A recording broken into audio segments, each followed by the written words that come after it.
Tone মারা শিখাইছো, মন মারা শিখাইছো, রাস্তার কন্ট্রাক্টরে মারিয়ে খাওয়া শিখাইছো কয়জনকে, চুরি করে শিখাইছো, দুর্নীতি করা শিখাইছো কয়জন রে? আমার একটু হিসাব দিয়ে যাও। কুল্লুকুম রাইন, তোমরা সকলে রাখাল। প্রেসিডেন্টকে জিজ্ঞাসা করা হবে, 2 নম্বরে প্রধানমন্ত্রীকে জিজ্ঞাসা করা হবে, তোমার এলাকায় কারেন্ট থাকে আর এক এলাকায় থাকে না কে? কথা কন। বহু আগে, 20 বছর আগে সাতক্ষীরে গেছি, শ্যামনগর, বংশীপুর শাহী মসজিদ মাদ্রাসায়। মোবাইলে চার্জ দেব, তাই চার্জ পাই না, কারেন্টই নাই। আমি মাওলানা আবুল কালাম সাহেবকে জিজ্ঞেস করলাম, মোস্তফা কামালকে জিজ্ঞেস করলাম, ভাই আপনাকে এদিক কারেন্ট কি রকম যায়? এ কোন তার মোবাইলে তো চার্জ দিতে পারে, এ কেমন যাওয়া? কয় আপনাকে এদিক কেমন যায় কারেন্ট? কয় যে আমাকে এদিক কখনো কারেন্ট যায় না, মাঝে মধ্যে একটু আসে, যাই নে কোনো সময় একটু আসে ফাঁকে ফাঁকে। এক থানায় 24 ঘন্টা থাকে, আর এক থানায় মাঝে মাঝে একটু আসে। জবাব আল্লাহর কাছে দেওয়া লাগবে কি লাগবে না? আমার বাসায় কারেন্ট লাগে, জনগণের বাসায় কারেন্ট লাগে। আমার বাসার কারেন্ট ব্যবস্থা আছে, জনগণের বাসায় নাই কেন? আমার বাড়ি যার রাস্তা আছে, আমি নেতা, জনগণের বাসায় যার রাস্তা নাই কেন? ইনসাফ বে ইনসাফ কেন করছো? জবাব আল্লাহর কাছে দেওয়া লাগবে কি লাগবে না? আল্লাহ পাক নজির তৈরি করে রেখেছেন। মসজিদে নববীতে বয়ান করতেছেন ওমর ইবনে খাত্তাব রাদিয়াল্লাহু তাআলা আনহু। সারাটা বাংলাদেশ মাত্র কয়দিনের মধ্যে ঘুরে আসলাম। প্রত্যেকদিন 8টা-10টা করে ডিস্ট্রিক্ট অতিক্রম করি, দেখতেছি সব জায়গায় যোগ্য নেতায় ভরা। আরে কি মিছিল আমরা দিয়ে যাচ্ছি, বোতল বাইরে দিলে ভোট, শান্তি পাবে দেশের লোক, বোতল ভাই তুলো না, জগতে মেলে না। বোতল নামে তো কেউ নেই, জন্য বোতল কলাম। হঠাৎ নাম এটা কয়ে বললে অনেক সময় মিলিয়ে যায়, শেষে করে যায় হুজুরে কি আমার নাম কয়ে দিচ্ছে, ধর সেই গন্ডগোল লেগে যায়। বোতল নামে কেউ নাই, তবে বোতল নামে মার্কা আছে। বোতল মার্কা আছে না? গতবার দেখছি পানির বোতল মার্কা। বোতল ভাইকে দিলে ভোট, বোতল খাবে দেশের লোক। বোতল আছে না? গাজার বোতল, এবার বোতল, ফেন্সিডিল, মদের বোতল। বোতল বাইরে দিলে ভোট, বোতল খাবে দেশের লোক। বোতল ভাইকে দিলে ভোট, শান্তি পাবে দেশের লোক। এই স্লোগান যারা দেয় তারা মুশরিক। এই স্লোগান দিয়া শিরকি স্লোগান। একমাত্র আল্লাহকে ভোট দিলেই শান্তি পাওয়া যায়, আর দুনিয়ার কোন মানুষকে ভোট দিলে শান্তি পাওয়া যায়? গ্যারান্টি দেওয়া যাবে না, শান্তি পাওয়া যায় না। শান্তি যদি পাইতে চাও কুরআন মার্কায় ভোট দাও, শান্তি যদি পাইতে চাও হাদিস মার্কায় ভোট দাও। কথা বলেন? সারা দেশ ভরে স্লোগান চলতেছে, দায়িত্ব নেওয়ার জন্য লাফালাফি ফালাফালি পাগলা পাগলি চলতেছে। আল্লাহু আকবার। জিম্মাদারি পাওয়ার পরে আপনার জিম্মাদারি কি? আপনি কি ন্যায় বিচার প্রতিষ্ঠিত করেছেন?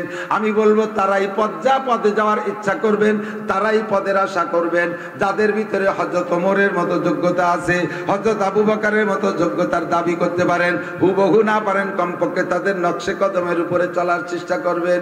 মসজিদে নববীতে হযরত ওমর রাদিয়াল্লাহু তাআলা খুতবা দিচ্ছেন।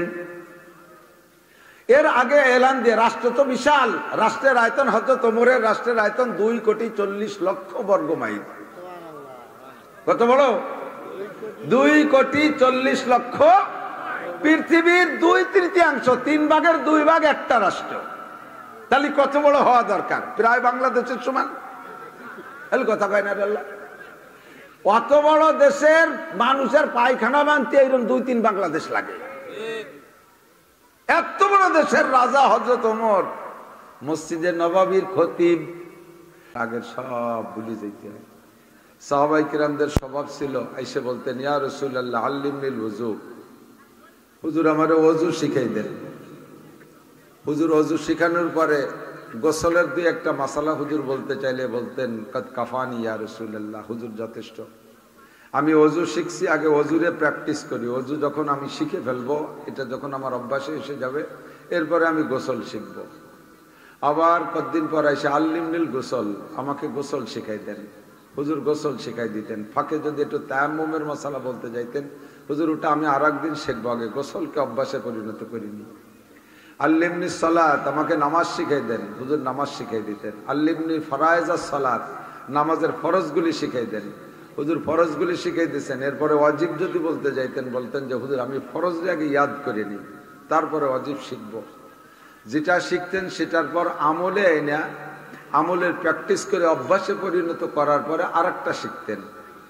আর আমাদের স্বভাব হলো হুজুর সারা রাত ওয়াজ করেন, ইনশাআল্লাহ একটাও প্র্যাকটিস করার নিয়ত নাই। শুনতে ভালো লাগে শুনবো, অবশেষে তবারক থাকলে আরো ভালো, না থাকলেও সমস্যা নাই, তবে শুনতে ভালো লাগে বলতে থাকেন। আমরা গতবারও যা শুনছি সব ভুলে গেছি, এবারও ইনশাআল্লাহ ভোলার নিয়তেই বসছি, একটাও বাড়ি নেওয়ার নিয়তে বসি না। কাজে আমাদের এখানে ফায়দা কম হয়। এর কারণ হলো লং টাইম বয়ান করে মৌলানা মোহাম্মদ আলী সাহেব আমাদের মকসেদপুরের হুজুর, তো কোরআন শরীফেরও কোনো জায়গাতে বাধ্যই নেই, আর আমাদের সমাজে যা লাগবে তা কোনোটা বাদ রাখি নেই। আর আমার বলার মতো কোনো স্কোপ দেখতেছি যে কি বাদ পিছে তাই কব, সব শেষ। আমি যখন ছাত্র বয়সে মাদ্রাসায় পড়ি তখন ওই মসজিদে ইমামতিও করতাম। খুব অভাব ছিল, আব্বা পয়সা দিতে পারতো না, বিধায় একটু ইমামতি করে 50 টাকা বেতন পাইতাম, তাই যে 3 ভাই পড়তাম। তো এই এক ওক্তে আমার ভাইও আর এক মসজিদে ইমামতি করতো, তো ভাই ওই মসজিদে মাগরিবের ওক্তে আইসে পারে নাই। তা মুসল্লি সব যুবক, ওই দিন যুবক মুসল্লি, স্কুল কলেজের ছাত্র, তা ওর মধ্যে ইমামতি করবে কে? ইমাম তো একজন অতি হবে। তা ঠেলিয়ে ধাক্কাইয়া ইমাম ওই যুবকদের মধ্যে থেকে একজনকে বানাই দিছে। তো দাঁড়াইয়া, ও তো কাঁপতে কাঁপতে দাঁড়াইছে, ও তো জীবনে তার ওকাম করে নাই কোনোদিন, আর আজকে বিপদে ফেলাই দিছে। কারণ প্রথম রিকাতে সুরো ফাতেহা পড়ে ও জানে কুলিয়ার পরে শেষের ছোট কয়টা, তাও ভালো যে জানে না, যেটুক জানে ইমামতির কারণে ভয়তে তা গুলাই ফেলাই গেছে।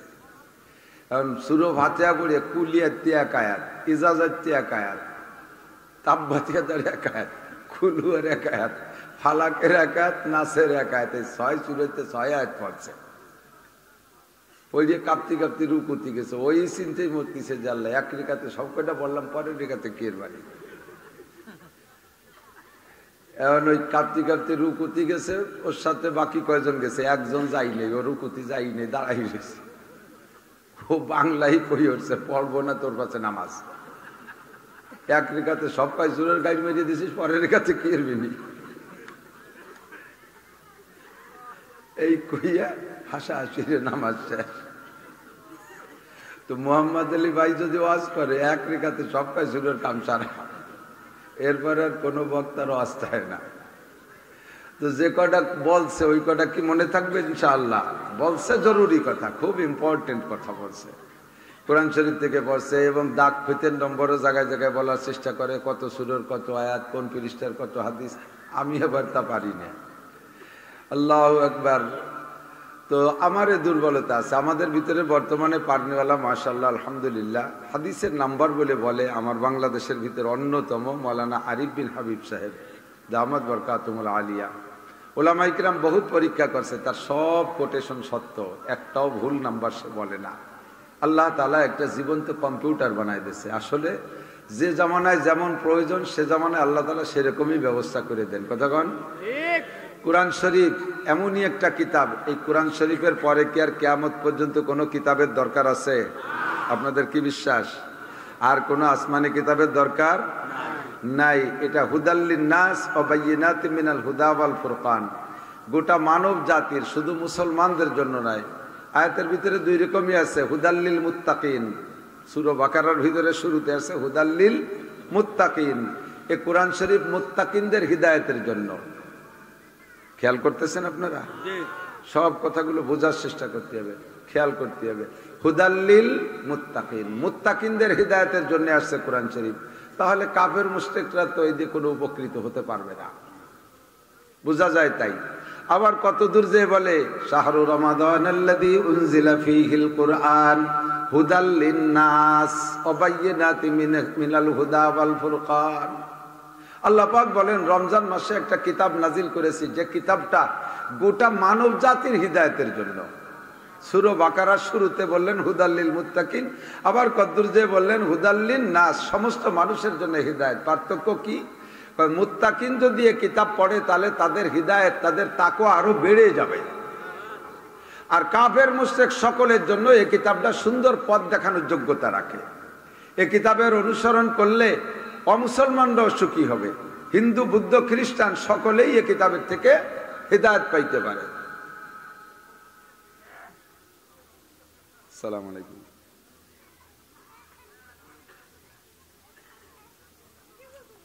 তো দমন দিতাম থামিয়ে গেল। প্রসিদ্ধ বক্তা যারা তাদের তো সময় বিরাম নাই, এই টাইমে বস করে, এই টাইমে এক শ্রেণীর মানুষ কল দেয়। কত বড় নির্বোধ চিন্তা হতে পারে। বুঝতে তো হবে যেটা তো বক্তাদের ওয়াজের সময়। আল্লাহ তো আমাদের কোরআন মুত্তাকিনদের তাকওয়া বাড়ায় দেয়, আর সর্বশ্রেণীর মানুষের জন্য হিদায়াতের ব্যবস্থা কোরআন শরীফে আছে না নাই? কোরআনী হুকুমত যদি কায়েম হয় দেশে, আপনারা কি খুশি না বেজার? এর মধ্যে আওয়ামী লীগের লোক আছেন না, বিএনপি আছেন না, জাতীয় পার্টিও থাকতে পারে দুই একজন, আরো বিভিন্ন রাজনৈতিক দলের মানুষ আছেন, তবে সবাই আমরা এক দলের মানুষ, কলেমার দলের মানুষ। আওয়ামী লীগ করি তবে কলেমা পড়ি, নাকি বলেন? বিএনপি পড়ি, কলেমা পড়ি। আওয়ামী লীগের কলেমা আর বিএনপির কলেমা তো অবশ্যই দুই প্রকার। হ্যাঁ, যে সবাই কলেমা, আওয়ামী লীগ, বিএনপি, জামাত, জাতীয় পার্টি, 18 চন্দ্রপাড়া, মানিকগঞ্জ, সুরেশ্বর, ভোজেশ্বর, ইনায়তপুর, বাহাদুরপুর, শরীয়তপুর, মাদারীপুর, হাটাজারি, পটিয়া, বাবুনগর, জিরি, নাজিরাট, লালবাগ, ফরিদাবাদ, মালিবাগ, যাত্রাবাড়ি, গহরডাঙ্গা, খাদেমুল ইসলাম, জামাত ইসলাম, শরীয়তুল ইসলাম, যত ইসলাম আছে, শামসুল উলুম, কাসেমুল উলুম, মাদানিল উলুম, সব মুসলমানের একই কলেমা। কতক্ষণ? লা ইলাহা ইল্লাল্লাহ মুহাম্মাদুর রাসূলুল্লাহ। রাজনীতিতে, বাংলাদেশের রাজনীতিতে যার যেটা ভালো লাগে সে সেটা করি, তবে দোস্ত ধর্মনীতির মধ্যে কোনো পার্থক্য নাই। ঠিক কি ঠিক না? সবাই করি লা ইলাহা ইল্লাল্লাহ। ওরে আমলি গালারা বেচতে যাইতেও লা ইলাহা ইল্লাল্লাহ, বিএনপির লোক বেচতে যাইতেও লা ইলাহা ইল্লাল্লাহ, জাতীয় পার্টির বেচতে যাইতে লাগবে কি? অংশং সূচি। ও যদি বেচতে যাইতে হয় লা ইলাহা ইল্লাল্লাহ বলে যাইতে হবে। ভারতের নরেন্দ্র মোদীরও যদি বেচতে যাইতে হয় রাম রাম করলে কাম হবে না, পড়তে হবে লা ইলাহা ইল্লাল্লাহ। আমেরিকার জো বাইডেনও যদি বেচতে যাইতে হয় পড়তে হবে লা ইলাহা ইল্লাল্লাহ। কতক্ষণ? লা ইলাহা ইল্লাল্লাহ ছাড়া কোনো খানা নাই। ইন্নাদ-দীনা ইনদাল্লাহিল ইসলাম। ধর্ম বলতে একমাত্র নাম হলো কি? ইকো দিও না, এমনি চতুর্দিকে বিল্ডিং টিল্ডিং এর কারণে আওয়াজ প্রতিধ্বনি হয়, ইকো দিও না। একমাত্র ধর্ম ইসলাম, আর ইসলাম ধর্মের কলেমা হলো লা ইলাহা ইল্লাল্লাহ। ও দোস্তরে, এই কোরআনের সংবিধানের পর যেই আমল করবে সেই দুনিয়ায় সুখী হবে, আখিরাতেও সুখী হবে। কোরআনী স্টেট যদি বাস্তবায়ন হয়, কোরআনী সংবিধান যদি বাংলাদেশে বাস্তবায়ন হয়, আমলিগালার যদি কোরআনী সংবিধান বাস্তবায়ন করে, আমি গ্যারান্টি দিয়ে বলে দেব বাংলাদেশে এগেনস্টে কোনো দল থাকবে না। একমত না সবাই? সবাই একমত না? আমরা সবাই একমত। যেই দল আমাদের 2-3টে দাবিকে বাস্তবায়নের জন্য প্রতিজ্ঞাবদ্ধ হবে, সংসদে বিল পাস করবে, আমরা উলামায়ে কেরাম সারা বাংলাদেশ থেকে সেই দলের জন্য ভোট কালেকশন করব। 1 নম্বরে জাতীয় সংসদে নামাজের বিল পাস করা হোক। কারা একমত? একমত, একমত। নামাজের বিল বোঝেন নাই? সংসদে যদি নামাজের বিল পাস হয় খুশি না বেজার? জোর হলো না? খুশি, খুশি, সবাই খুশি। কেন খুশি? আল্লাহ পাক বলেন ইন্নাস সালাতা তানহা আনিল ফাহশাই ওয়াল মুনকার। সরকার যে সমস্ত দুর্নীতিকে দমন করতে চায়, এই দুর্নীতিগুলো দমনের জন্য যত পদক্ষেপ নিচ্ছ, যত সিস্টেম করছো, ওই সিস্টেমে তুমি সফল হইতে পারতেছো না। পারবা না তা বলি নাই, পারতেছো না, চেষ্টা করিও পারতেছো না। কথা কন ঠিক ঠিক না? আর পুলিশ, র্যাব, আর্মি, কুবরা, বিডিআর, আরো কত বাহিনী তৈরি করতেছে, অ্যান্টি কারাপশন, অ্যান্টি কারাপশন, বিভিন্ন বাহিনী তৈরি করতেছে দুর্নীতি দমনের জন্য। কোনোভাবে দুর্নীতি দমন করতে পারতেছে না। আল্লাহ পাক রব্বুল আলামিন বলেন সব দুর্নীতি দমন হয়ে যাইবে, একটা সবক পড়ায় দাও সবাইকে, ইন্নাস সালাতা তানহা আনিল ফাহশাই ওয়াল মুনকার। আমার দিক তাকান বন্ধু, প্রত্যেকটা কথা শুনবো আজকে বাড়ি নেওয়ার নিয়তে, নিজের ভিতরে সেট করার জন্য। সরকারে বলতেছি বিদায়রা, সরকারের কথা নয়। আমাদের সরকার যদি বাস্তবায়ন না করে, সরকারেরও সরকারের নাম কি? সরকারের নাম কি? আল্লাহু আকবার। আমার আল্লাহ সর্বময় ক্ষমতার মালিক, মালিক ইয়াউমিদ্দিন, বিচার দিনের মালিক আমার আল্লাহ। দুনিয়ার মানুষের কাছে জবাব দেওয়ার না দাও, আল্লাহর কাছে জবাব দেওয়া লাগবে। সাবালেগ নারী আর পুরুষ জবাব দেওয়া লাগবে।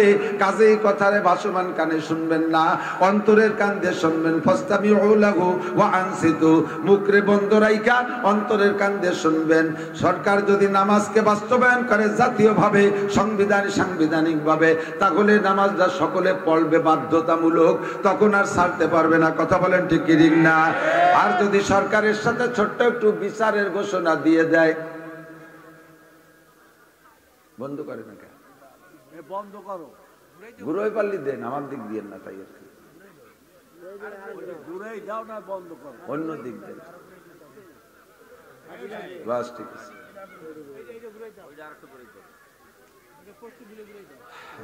এই যেন ওই যে দেখছেন এন্টার পাইছেন, ওইরকম আমারও ট্যাক্স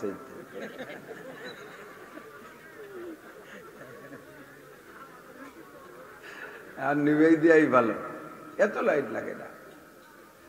যেগুলো লাইট দেবে সেইগুলো হলো আধা লাইট ভাব, তাতে পাওয়ার নাই। ওই টিউব লাইট গুলো পাওয়ার ওলা দিতে হয়।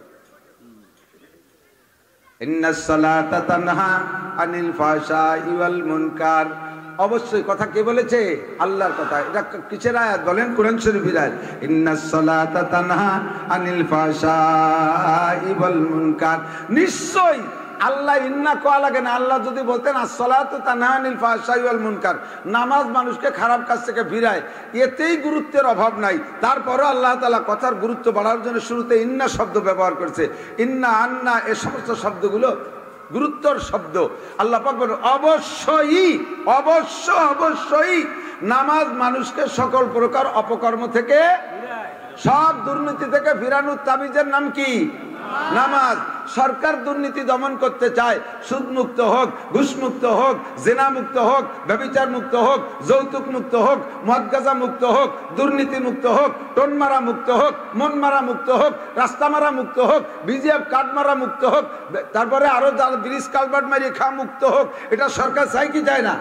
এই সব কিছু সম্ভব সমস্ত দুর্নীতি মুক্ত হওয়ার জন্য একটা তাবিজ আল্লাহ বলেছেন, সেটা হলো নামাজ সকলকে দিয়ে পড়াও।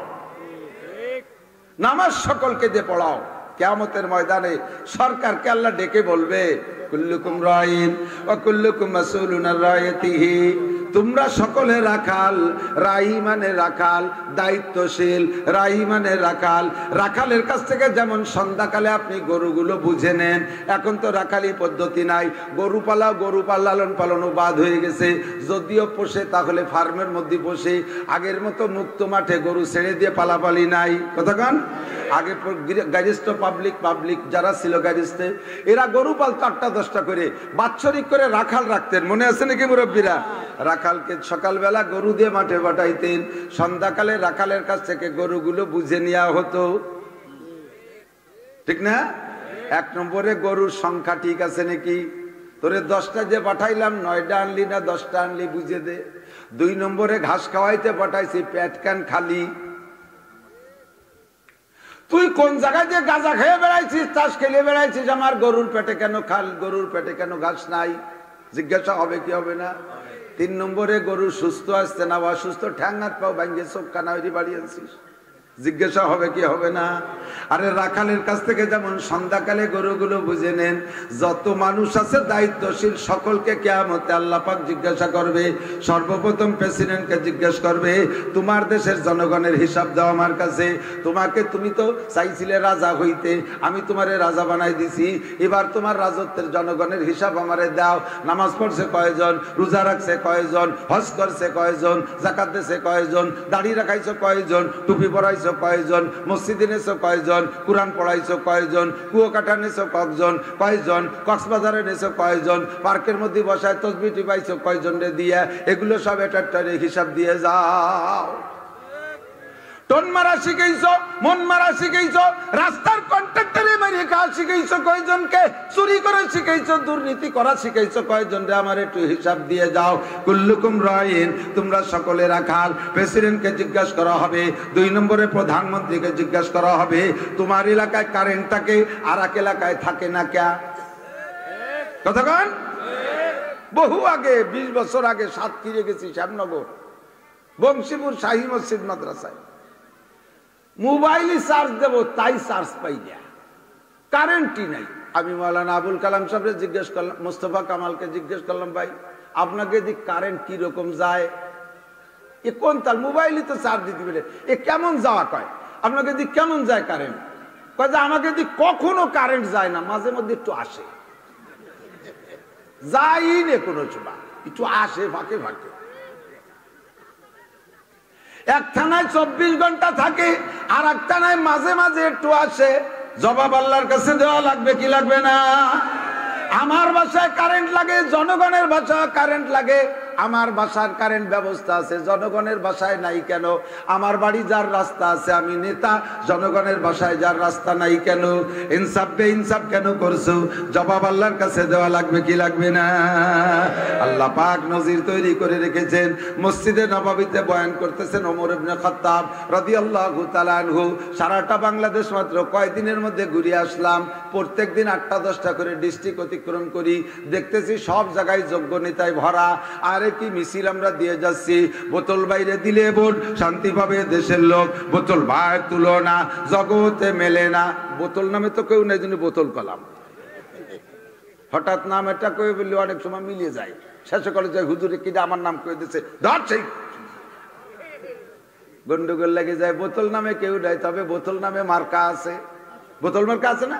গতবার দেখছি পানির বোতল মার্কা। বোতল ভাইকে দিলে ভোট, বোতল খাবে দেশের লোক। বোতল আছে না? গাজার বোতল, এবার বোতল, ফেন্সিডিল, মদের বোতল।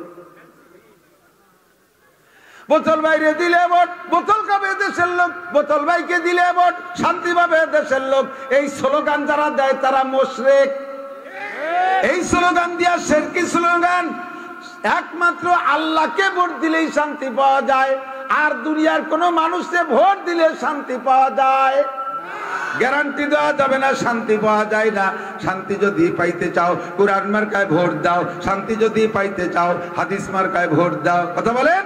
সারা দেশ ভরে স্লোগান চলতেছে, দায়িত্ব নেওয়ার জন্য লাফালাফি ফালাফালি পাগলা পাগলি চলতেছে। আল্লাহু আকবার। জিম্মাদারি পাওয়ার পরে আপনার জিম্মাদারি কি? আপনি কি ন্যায় বিচার প্রতিষ্ঠিত করেছেন? আমি বলবো তারাই পদে যাওয়ার ইচ্ছা করবেন, তারাই পদের আশা করবেন যাদের ভিতরে হযরত ওমরের মতো যোগ্যতা আছে, হযরত আবু বকরের মতো যোগ্যতার দাবি করতে পারেন। হুবহু না পারেন, কমপক্ষে তাদের নকশে কদমের উপরে চলার চেষ্টা করবেন। মসজিদে নববীতে হযরত ওমর রাদিয়াল্লাহু তাআলা খুতবা দিচ্ছেন। এর আগে এলান দিয়ে, রাষ্ট্র তো বিশাল, রাষ্ট্রের আয়তন, হযরত ওমরের রাষ্ট্রের আয়তন 2,40,00,000 বর্গ মাইল। কত বড়? 2,40,00,000। পৃথিবীর 2/3, 3 ভাগের 2 ভাগ একটা রাষ্ট্র। তাহলে কত বড় হওয়া দরকার? প্রায় বাংলাদেশের সমান। কথা কয় না আল্লাহ? অত বড় দেশের মানুষের পায়খানা বানতে এরকম 2-3 বাংলাদেশ লাগে। এত বড় দেশের রাজা হযরত ওমর, মসজিদে নববীর খতিব। যে দেশের রাজা হবে যিনি, ওই দেশের রাষ্ট্রীয় মসজিদের খতিব হওয়ার যোগ্যতা থাকতে হবে তার। আল্লাহর ফজল আমাদের দেশে তো আছেই অবশ্যই। হযরত ওমর খতিব মসজিদে নববীতে খুতবা দিচ্ছেন, বয়ান করতেছেন। খুতবার ভিতরে উনি ওই দিন সব গভর্নরদেরকে, প্রাদেশিক গভর্নরদেরকে খবর দেয় না, মসজিদে নববীর মুসল্লি গভর্নররা, স্থানীয় মুসল্লিও আছে, মদিনার মুসল্লি। হযরত ওমর রাদিয়াল্লাহু তাআলা গভর্নরদের উদ্দেশ্য করে বলতেছে, লা তাজলিমুনা ওয়ালা তুজলামুন, জুলুম করবা না, জুলুমের ভিতরে পড়বা না। তুমি এই পার্সিয়ালিটি করবা না, দেখে দেখে নিজের লোকগুলোর চাকরি দিবা, আর নিজের লোক যারা না তাদের চাকরি দিবা না, তা হবে না। কার্ডগুলো নিজেদের মধ্যে বিতরণ করবা, যারা তোমার আত্মীয় থেকে দূরে আর নজরের থেকে দূরে তাদের মধ্যে দিবা না, তা হবে না। সব জায়গায় ন্যায় বিচার করবা, সকলকে সমান হারে দিবা। লা তাজলিমুনা ওয়ালা তুজলামুন, জুলুম করবা না, জুলুমের ভিতরে পড়বা না। এই বয়ান করতেছেন হযরত ওমর, ইনসাফের বয়ান করতেছেন। ইতিমধ্যে মাঝখানে একজন দাঁড়ায় গেছে, দাঁড়ায় বলতেছে, ইয়া ওমর, প্রেসিডেন্ট। যেই ওমর, কোন ওমর কন্ত? যেই ওমরে দেখলে শয়তান রাস্তার থেকে নেমে চলে যায়। আমাদের দেশের ওমর না, আমাদের দেশের ওমর আরো শয়তানে বিড়ি দড়ি দেয়, আছে না এরকম? নাম আতর আলী, তাহলে মনে হয় যেন ও সারা গায়ে ঘিরান, অথচ গায়ে ভুয়া পাঠার গন্ধ। এরম আতর আলীর দরকার নাই। ওমর, যেই ওমরের নামটা মসজিদে নববীর গেটে লেখা আছে, নাম তার বাবে ওমর। শয়তান দূর থেকে আসে, ওমরের নামটা লেখা দেখার সাথে সাথে ওখান থেকে আফিরুল শয়তানু ওয়ায়াজরুতু জুরাতান, বাই সারতে সারতে পিছনের দিক পলায়, পাত্তি বলায় শয়তান ওমরের নাম শুনলি। এত বড় বাঘা ওমর, আল্লাহু আকবার। সেই ওমর খুতবা দিচ্ছেন মসজিদে নববীতে, সাহাবী একজন সামনে দাঁড়ায় বলতেছে, ইয়া উমার সাহ, ওমর আপনি চুপ থাকেন, আপনার মুখে এই বক্তব্য শোভা পায় না। ইনসাফের বক্তব্য, ন্যায় বিচারের বক্তব্য আপনার মুখে শোভা পায় না। হযরত ওমর বলেন, কেন আমার মুখে শোভা পায় না? সঙ্গে সঙ্গে হযরত ওমর তাকে ধমক দিয়ে বসাই দিয়েছে, বেটা মজলিসের মধ্যে কি বলিস? আমার মুখে যদি ন্যায় বিচারের বক্তব্য শোভা না পায়, এই বর্তমান বিশ্বে কার মুখে ইনসাফের বক্তব্য শোভা পাবে? লোকটারে ধমক দিয়েছে, লোকটা ভয়তে বৈশা পড়ছে। সঙ্গে সঙ্গে হযরত ওমর রাদিয়াল্লাহু তাআলা আনহুর ছেলে আব্দুল্লাহ ইবনে ওমর রাদিয়াল্লাহু তাআলা আনহু ইত্তেবায়ে সুন্নতের 1 নম্বর যারা ছিল, তার ভিতরে আব্দুল্লাহ ইবনে ওমর একজন। নবীর সুন্নত যতগুলো, একটা সুন্নতকে চুল পরিমাণ ছাড়েন নাই হযরত আব্দুল্লাহ ইবনে ওমর। যুবক মানুষ, যৌবন কাল থেকে, ছেলেবেলায় থেকে নবী পাককে পেয়েছে, আর ছেলেবেলা থেকে তৈরি হয়ে গেছে, নবীর একটা সুন্নত ছাড়বে না।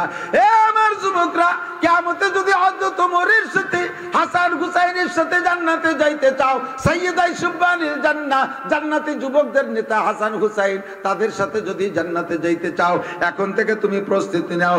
বুড়ো হলে ভালো হবা, বুড়ো হলে তোমার ভালো হতে বলা লাগবে না, বুড়ো হলে এমনি ভালো হয়ে যায়। এই বুড়োরে যদি কই যে কাকা আর ডাকাতি করবেন না, তাহলে কি কোয়া লাগে নাকি? ওনার ডাকাতি ওর বল আছে। যৌবনকাল থেকে রেডি হয়ে যাও। আব্দুল্লাহ ইবনে ওমর এত বড় সুন্নতের অনুসারী ছিলেন, নবী পাক রাস্তায় হাঁটতে হাঁটতে কদ্দুর যে জায়গা বসে জীবনে একবার পেশাব করছে, হযরত আব্দুল্লাহ ইবনে ওমর যদি সেই রাস্তা দিয়ে হাঁটতেন, ওই জায়গা যে টের পাইছে যে এই জায়গা নবী পেশাব করেছেন, আমি দেখেছি, ওই জায়গা যে পেশাবের ভান করে বসতেন, পেশাব আসলে পেশাব করতেন, না নিয়ে মেকানিক বইসে থেকে চলে আসতেন। সাথীরা জিজ্ঞেস করলেন, হযরত ও জায়গা বসলেন কেন? ভাই আজকে যেমন আপনারা আমার সাথে হাঁটতেছেন আর আমিও হাঁটতেছি, আমরা একদিন আপনারা ছিলেন না, আমরা একদিন নবী পাকের সাথে এই রাস্তায় যে হাঁটতে ছিলাম, এই জায়গা আসলে নবী আমাদেরকে এই জায়গা দাঁড় করে রেখে ওই জায়গা যে বসে পেশাব করেছিলেন, আমিও সেই জায়গা গিয়েছি। আপনি তো পেশাব করেন নাই, কেন গেলেন? যদিও পেশাব না আসে, আমার নবী যে জায়গা পেশাবের ভান করে বসছে, ও জায়গা পেশাবের ভান করে বসতে আমার ভালো লাগে। বাপ যেমন ওমর, ছেলে তেমন আব্দুল্লাহ ইবনে ওমর। আব্দুল্লাহ ইবনে ওমর দাঁড়িয়ে বলতেছেন, আব্বা জান। উনি টের পাইছে, হযরত আব্দুল্লাহ ইবনে ওমর টের পাইছে ওই লোকটা কি জন্য বাপরে এই বক্তব্যের ভিতরে বাধা দিয়েছে। উনি টের পাইয়া বাপরে বলতেছে, আব্বা জান, ধমক দিয়ে বসাই দিয়ে আপনার ঠিক হয় নাই। আমার জানা মতে নবী পাকের সাথে প্রথম যেদিন আপনি নবী জান্নাতে যাবেন, ওই দিন যেই 10টা লোককে নবী সাথে করে নিয়ে জান্নাতে যাবেন, তার ভিতরে রোল নাম্বার 2 হলেন আপনি। আপনারে জান্নাত থেকে ঠেকানোর কেউ নাই। ওই লোকটা আজকে যে কারণে আপনাকে ইনসাফের বক্তব্যে বাধা দিয়েছে, নিশ্চয়ই তার ভিতরে, নিশ্চয়ই তার অন্তরে তার জানা আছে আপনার মধ্যে ইনসাফের কোন ত্রুটি আছে, ওই ত্রুটিটা তার জানা আছে। কিয়ামতে আপনাকে জান্নাতে ঠেকানোর জন্য কেউ নাই। ওই লোকটা যদি আপনাকে সেই দিন আল্লাহর কাছে মামলা দেয়, আল্লাহ ওমর বেইনসাফি করেছে, এই মামলা যদি দেয়, আপনার জবাব দিয়ে সেরে যেতে পারলো কিছুক্ষণ সময় নষ্ট হবে, নবী 9 জন নিয়ে বেহেশতে চলে যাবে, আপনার যাইতে দেরি হয়ে যাবে। কাজে সেই দিনের জন্য কাজ বাধায় রেখেন না, এক্ষুনি তার কাছ থেকে আপনার শোনা উচিত তার আপনার উপরে তার অভিযোগ কি। কথা বলেন ঠিক কি ঠিক না? বলার সাথে সাথে যে মানুষ যেমন শক্ত, ওই মানুষ ওইরকম নরম। তবুও তাৎক্ষণিকভাবে রাগরে হজম করে পারতেছে না, কারণ প্রায় 1-150 গভর্নর সামনে, তার ভিতরে যদি প্রেসিডেন্ট বলে আপনার মুখে ইনসাফের বক্তব্য শোভা পায় না, বলেন তো চেহারা লাল হয় কিনা? আরে ওমর তো ওমর, আমাদের এই দেশের ওমরকে সামনে কলিবার তারে ধরে পিঠ মুড়াই দিয়ে, গুগু মুড়াই দিয়ে, বেড়িতে বেড়িতে নিয়ে থানায় আটকায় দিবে, ঠিক না? তো হজরত ওমর কষ্ট করে একটু সামলাইলেন। এবার বলতেছে, বাবা আমার মিজাজ এখনো ঠান্ডা হয় নাই, তুমি লোকটার কাছে জিজ্ঞাসা করো আমার মধ্যে কি ত্রুটি পাইছে বিদায় কথা বলতেছে। হযরত আব্দুল্লাহ বলতেছেন, বাইরে উনিও চেষ্টা করলে পারতেন যে থামাই দিয়া ঘরের মধ্যে নিয়ে শুনবে, যেহেতু লোক সমাজের ভিতরে উনি অভিযোগ করছে, কাজেই সকলের মনটা ফ্রেশ করে দিতে হবে। এই জন্যই প্রেসিডেন্টের মোকাবেলায় মামলা যে দিয়েছে সেই ফরিয়াদির কথা উনি জায়গায় দাঁড়াই শোনার ইচ্ছা করলেন। বললেন, ভাই তুমি দাঁড়াই বলো আমার আব্বার মধ্যে বেইনসাফির কি দেখেছো, এখনই তার সমাধান হবে। লোকটা দাঁড়িয়ে বলতেছে, ও আব্দুল্লাহ, গত শনিবারে তোমার আব্বা রিলিফের কাপড় বিতরণ করছে, অন্য দেশ থেকে আসা রিলিফের কাপড়, পিস কাপড় আসছে, আমাদের সকলকে এক পিস করে কাপড় দিছে। ওই কাপড় পিস কাটা পিস এতটুক ছিল যার এক পিস কাপড়ে একজনের গায়ে জামা হয় না, যার কারণে দেখো গত শনিবারে কাপড়ের জামা আমাদের কাহারও গায়ে নাই। একটা কাপড় হলিও তো কেউ জামা বানাইতো, আমরা সেই কাপড় দিয়ে জামা বানাইতে পারি নাই। আমাদের মধ্যে সবচেয়ে বেটে লোকটার গায়ে এক পিস কাপড়ে জামা হয় না, কাজে সেই কাপড় দিয়ে জামা বানাইতে পারি নাই। হে আব্দুল্লাহ, তোমার আব্বা ওমর আমাদের মধ্যে সবচাইতে লম্বা, অথচ উনার গায়ে সেই শনিবারে কাপড়ের জামা দেখতেছি, নিশ্চয়ই আমাদেরকে এক পিস দিয়ে উনি দুই পিস নেছে, দুই পিস না হলে উনার জামা হয় না। নিজে দুই পিস জামা নিয়া আমাকে এক পিস কাপড় দিয়া, নিজে দুই পিস কাপড় নিয়া আমাদের এক পিস কাপড় দিয়া, আবার উনি ইনসাফের বক্তব্য দেয়। বলো আব্দুল্লাহ, উনার মুখে ইনসাফের বক্তব্য শোভা পায় কিনা?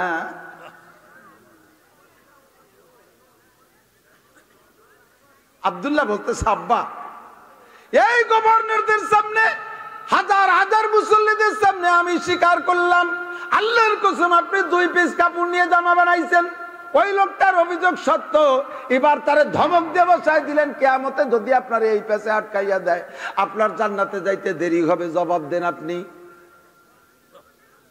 खुद न थे जो राह पर गए रूके हाथी बन गए, क्या नजर थी जिसने मुर्दू को मसीहा कर दिया। शाहिद बज़ में आलम में एक निगाह नाज ने इश्क की इस अंजुमन मुस्नाद आरा कर दिया। अल्लाहु अकबर। মানুষটা যত শক্ত ধরা পড়ে গেলে তত নরম হয়ে যায়। কতক্ষণ বিলের ভিতরে আটাইলে মাটি নিচে আছেন আপনাদের দিক, এই ৫-৬ মাস যদি বৃষ্টি না হয় তাহলে আটাইলে মাটির কি অবস্থা হয়? আটা দিলি খালি পায় পাউ কেটে যাবে না, কি শক্ত হয়। আবার বৃষ্টি নামলি একেবারে গলিয়ে চেঁদরাই পড়ে, ঠিক না? রাস্তার উড়ন্ত বালি, পদ্মস্তরের শুকনো বালি ফুরফুর করে উড়ে চলে যাচ্ছে, বৃষ্টি নামার সাথে সাথে বালি আবার জমে শক্ত হয়ে যায়। আটাইলে মাটি বৃষ্টি নামলে নরম হয়ে যায় তাড়াতাড়ি, আর বালি এমনি নরম, বৃষ্টি নামলে শক্ত হয়ে যায়। যে মানুষগুলো বেশি শক্ত, মোটে তাদের কাছে হুজুররা জাতি পারে না, কথা মোটে শোয়াতে পারে না, কোন আলেম উলামা তার কাছে এই মানুষগুলোর। আর বাংলাদেশের সব চার দোকান হয়েছে ফতোয়ার ঘর, এই জন্য নাম তো হচ্ছে দারুল ইফতা। আমি বসে রয়েছি চার দোকানে, একজন আমার কাছে জিজ্ঞেস করছে মশলা একটা, আমার থামাই তো হুজুর আপনি থামেন, আমি কই। তার পাওয়াতে বিড়ি শুকটান যে ছাড়িয়ে যায় আর বিড়ি দুমোর সাথে মশলা ছাড়ে। হুজুর আবু হুরায়রাকে বললেন নিজে আমল, সাহাবাদেরকে বললেন নিজে আমল করবা, যে কথা আজকে 5টা কথা বলবো নিজে আমল করবা, অথবা নিজে না, নিজে তো করবাই, যারা আমল করতে চায় আমলের আশেকে আমল তাদেরকে শিখিয়ে দেবা, তারা আমল করবে। আসো কেউ ফাকাম আবু হুরায়রা, সাহাবাদের ভিতরে হাদিস আবু হুরায়রা গ্রহণ করার জন্য সবচাইতে অ্যাক্টিভ থাকতেন। ফাকাম আবু হুরায়রা, আবু হুরায়রা সবার আগে দাঁড়ায় গেছে, শুনতে শুনতে চট করে দাঁড়ায় গেছে। আবু হুরায়রা বলেন, ফাকাজা বিয়াদি, আমি আপনাদেরকে ওসিয়াত করি, নবী যেমন আবু হুরায়রাকে বলছেন তুমি নিজে আমল করবা আর অন্যকে শিখাইয়া দিবা, আমি আপনাদেরকে বলি 5টা কথার পর নিজে আমল করবেন। চার দোকানে বসে ফাও দরবার না কইরা, চার দোকানে বসে বসে, এদিক চার দোকান তো হচ্ছে দারুল ইফতা। দারুল ইফতা বোঝেন? এই মৌলানা পাস করার পরে ফিরে আবার পড়ে না মুফতি হওয়ার জন্য, যে ক্লাসে পড়ে ওই ক্লাসের নাম হলো দারুল ইফতা, খালি ফতোয়া আর ফতোয়া। আর বাংলাদেশের সব চার দোকান হয়েছে ফতোয়ার ঘর, এই জন্য নাম তো হচ্ছে দারুল ইফতা। আমি বসে রয়েছি চার দোকানে, একজন আমার কাছে জিজ্ঞেস করছে মশলা একটা, আমার থামাই তো হুজুর আপনি থামেন, আমি কই। তার পাওয়া হচ্ছে বিড়ি, সুখ টাইম যে ছাড়িয়ে যায় আর বিড়ি দুমোর সাথে মশলা ছাড়ে। আবু বকর এরকম ছিল, ওমর এরকম ছিল, আলী এরকম ছিল, অমুক সাহাবা এরকম ছিল। রসুলের জীবনী আল্লাহ এই কইছে, নবী এই কইছে, সব ও জানে। আষাঢ় খাইয়ে পড়লে পশ্চিম দিক পড়ে না। তার আউয়ালাকের বিড়ির গন্ধ, ওর জামা লুঙ্গি সব বিড়ির গন্ধ। একটাকে মুতে থিয়েছে, সে পেশাবখানা মুতির গন্ধ না, বিড়ির গন্ধ। মুফতি সাহেব, মুফতি আজম সাদ দোকান, মুফতি আজম সাদ দোকান, সার দোকানে ভাও দরবার। হাসিনেরে উঠো, খালেদারে ডুবো, খালেদারে উঠো, হাসিনেরে উঠো ডুবো। এই ভাও দরবার বাদ দিয়ে আজকে এই 5টা কথা শিখিয়ে দেবো। এই 5টা কথা সার দোকানে একটু আলোচনা করবেন, পারবেন? যত মানুষ আপনার কথা শুনে আমল করবে আপনি নেকি পেয়ে যাবেন। বাংলাদেশে ডেস্টিনি আইছিল, ডেস্টিনি খালি একবার 600 টাকা দিয়ে ভর্তি হতে পারলে 2-5 বছর পরে আপনার উঠানের পর এয়ারপোর্ট হবে, এনতে বিমানে বাড়ি চলে যাবেন, ঢাকা চলে যাবেন, শ্বশুর বাড়ি চলে। সে গোষ্ঠী শুদ্ধ কোন বিমানে উঠে কোন যে হারাই গেছে তার ঠিক নাই। এই ডেস্টিনি সে ডেস্টিনি না, এ ডেস্টিনি স্ট্রাই ডেস্টিনি, ঠিক না? এখানে একবার আপনি জয়েন্ট করবেন আর ধারাবাহিক চলতে থাকবে, কিয়ামত পর্যন্ত নেকি পাবেন। 5টা কথা। কয়টা? আবু হুরায়রা বলেন ফাকাজা বিয়াদি, হুজুর আবার হাত ধরে বসছেন। হাতের মধ্যে 5টা কথা গুনে দিছে।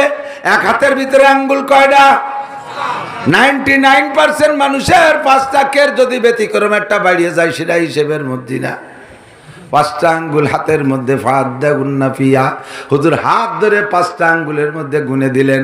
ধরার জন্য, ধরার পরে 5টা আঙ্গুলের ভিতরে সর্বপ্রথম ধরছে এই বুড়ো আঙ্গুল।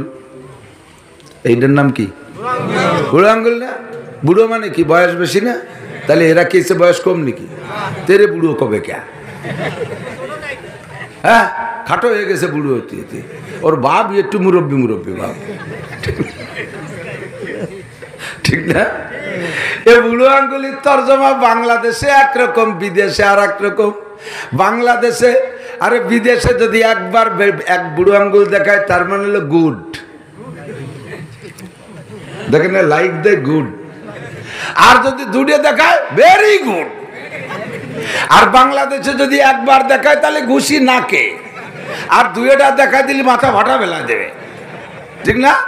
বাংলাদেশে বুড়ো আঙ্গুলের তর্জমা এক, অন্য দেশে আর একটা। তারপরে আল্লাহর নবী বাংলাদেশি তর্জমা দিক লক্ষ্য করে বলছে বলে আমার মনে হয় সর্বপ্রথম এই ডেরে ধরছে, এই ডের মধ্যে সব বিপদ। হুজুর বলেন ইত্তাকিল মাহারেম, 5টা কথা। কয়টা? 1 নম্বরে ইত্তাকিল মাহারেমা তাকুন আবাদান নাস। সাহাবাদের মতো বড় আবেদ হবা, আল্লাহু আকবার। তাবেঈনদের মতো বড় আবেদ হবা, তাবেঈনদের মতো বড় আবেদ হবা। সাহাবায়ে কিরাম তোমরাও সবচাইতে বড় আবেদ হবা। 5টা কথার ভিতরে 1 নম্বরটা হলো ইত্তাকিল মাহারেম। যত প্রকার হারাম আছে এই হারামগুলো পরিহার করো, হারামের কাছে যাবা না, হারামগুলো ছাইড়া দাও। তাকুন আবাদান নাস, তাহলে তুমি হবা সবচাইতে বড় বুজুর্গ। বেশি করে নামাজ পড়ো, অনেক অনেক রোজা রাখো, বছরে 2 বার উমরা করো, মাসে 3টা কোরআন খতম দাও, প্রত্যেক রাতে তাহাজ্জুদ পড়ো, ইস্তেগফার 50 পড়ো, ফরজ ওয়াজিব সুন্নাত সব আদায় করো, তাহলে বড় আবেদ হবা। একথা আল্লাহর নবী বলেন নাই, কারণ এই কাজগুলো করা সহজ, এই কাজগুলো করা সহজ। নামাজ পড়া সহজ, রোজা রাখা সহজ, হজ করাও সহজ, যাকাত দেওয়াও সহজ, কোরআন পড়া সহজ, ইসলাম পড়া সহজ, আবিন পড়া সহজ, চাষ পড়া সহজ, সরমুনায় যাওয়া সহজ, আরে তবলিগে যাওয়া সহজ, ইস্তেমায় যাওয়া সহজ, টুপি দাড়ি পাগড়ি পগড়ি সবকিছু আমল হয় না সহজ। কিন্তু জিনা করার যদি নিয়মিত অভ্যাস থাকে ওখান থেকে ফিরে আসা কঠিন। দুধ খাওয়া সহজ, পানি খাওয়া সহজ, মধু খাওয়া সহজ, শরবত খাওয়া সহজ, ফলের জুস খাওয়া সহজ, 7 আপ খাওয়া সহজ, আরসি খাওয়া সহজ, আরো যত পানি আছে সব খাওয়া সহজ। কিন্তু মদ খাওয়া অভ্যাস, গাঁজা খাওয়া অভ্যাস, ইয়াবা খাওয়া অভ্যাস, ফেন্সিডিল খাওয়া অভ্যাস, হিরোইন খাওয়া অভ্যাস, বিড়ি খাওয়া অভ্যাস, সিগারেট খাওয়া অভ্যাস, ওই অভ্যাস থাকলে ওখান থেকে ফিরে আসা খালি কঠিন না, খুব কঠিন। হারামে অভ্যাস হয়ে গেলে হালালে মজা থাকে না, হালালের চাহিদাও থাকে না। কতক্ষণ হারামে অভ্যাস হয়ে গেলে কোন মহিলা যদি স্বামী ছাড়া পর পুরুষের সাথে প্রেম প্রণয় কইরা সে জায়গা যাতায়াত করে, এই মহিলার আর স্বামীর প্রতি মোহাব্বত থাকে না। ওইটা হালাল না, এইটা হালাল। ওই প্রেমিক হালাল না স্বামী হালাল? প্রেমিক হালাল না স্বামী হালাল? স্বামী হারাম না ওইটা হারাম? সেই হারামটার বারে এমন নিশা হয়ে গেছে, তার জ্বালায় স্বামীরে মারে, সন্তান পর্যন্ত মেরে ফেলায়। সুবহানাল্লাহ। তো কন কিছু কন কি বিল্লাহ, জোর হলো না? বাংলাদেশে আছে না নাই এরকম আল্লাহওয়ালা বুজুর্গ মহিলা? আছে না নাই? বিটেরা করছে ফার্স্টে আমাকে ধরছে, সামনের পর বিটাকে থাকতি। হাজার হাজার পুরুষ মহিলাদের চাইতে এখাদে পুরুষরা অন্যায় করতেছে বেশি। সুন্দরী স্ত্রী প্রিয়াঙ্কা চোপড়া, বুড়োরা জানে না চোপড়া কি, মনে হচ্ছে মাছের চোপড়া। বিশ্ব সুন্দরী প্রিয়াঙ্কা চোপড়া।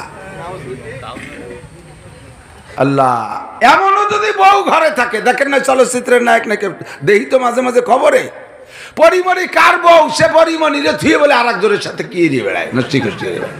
এত সুন্দরী বউ ঘরে থাকতেও যদি আর একটা মহিলার সাথে প্রেম হইয়া যায়, ওইটা যদি আলকাতরাতুন নিসা কাউসাও হয়, একেবারে কাজলি খাতুন নাম বিশ্ববিখ্যাত হাবশি কালা, তাও যদি তার সাথে সম্পর্ক হইয়া যায়, হারাম প্রণয় হইয়া যায়, ওই ডেরে সাইডে আসা বড় কঠিন। এজন্য নবী কয়, আরে হালাল ধরা যত সহজ, হালাল ধরা যত কঠিন, তার চাইতে হারাম ছাড়া কঠিন।